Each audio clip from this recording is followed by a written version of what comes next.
যখন ফিরিস্তাদের বললাম আদমের প্রতি নত হও, তখন ইবলিস ব্যতীত সকলেই নত হল। সে অমান্য করল ও অহংকার করল, সুতরাং সে অবিশ্বাসীদের অন্তর্ভুক্ত হল। এবং আমি বললাম, হে আদম, তুমি ও তোমার সঙ্গিনী জান্নাতে বসবাস করো এবং যথা ও যেথা ইচ্ছা আহার করো, কিন্তু এই বৃক্ষের নিকটবর্তী হও না, হলে তোমরা অন্যায়কারীদের অন্তর্ভুক্ত হবে।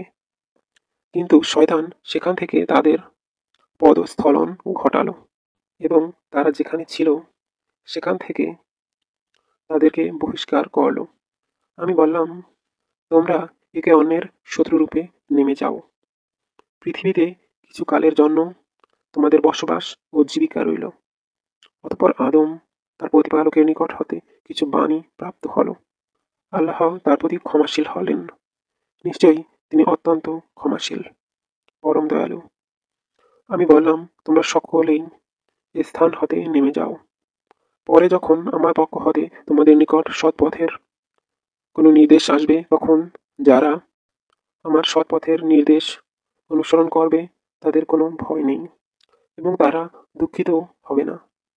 যারা অবিশ্বাস করবে এবং আমার নিদর্শনকে প্রত্যাখ্যান করবে তারাই জাহান্নামী, সেখানে তারা চিরকাল থাকবে। যখন ফিরিস্তাদের বললাম আদমের প্রতি নত হও, তখন ইবলিস ব্যতীত সকলেই নত হল। সে অমান্য করল ও অহংকার করল, সুতরাং সে অবিশ্বাসীদের অন্তর্ভুক্ত হল। এবং আমি বললাম, হে আদম, তুমি ও তোমার সঙ্গিনী জান্নাতে বসবাস করো এবং যথা ও যেথা ইচ্ছা আহার করো, কিন্তু এই বৃক্ষের নিকটবর্তী হও না, হলে তোমরা অন্যায়কারীদের অন্তর্ভুক্ত হবে। কিন্তু শয়তান সেখান থেকে তাদের পদস্খলন ঘটালো এবং তারা যেখানে ছিল সেখান থেকে তাদেরকে বহিষ্কার করল। আমি বললাম, তোমরা একে অন্যের শত্রুরূপে নেমে যাও। পৃথিবীতে কিছু কালের জন্য তোমাদের বসবাস ও জীবিকা রইল।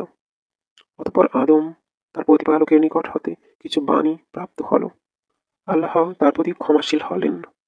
নিশ্চয়ই তিনি অত্যন্ত ক্ষমাশীল, পরম দয়ালু। আমি বললাম, তোমরা সকলেই এ স্থান হতে নেমে যাও।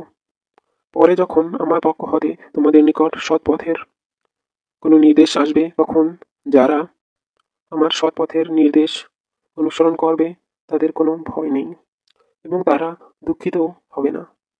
যারা অবিশ্বাস করবে এবং আমার নিদর্শনকে প্রত্যাখ্যান করবে তারাই জাহান্নামী, সেখানে তারা চিরকাল থাকবে।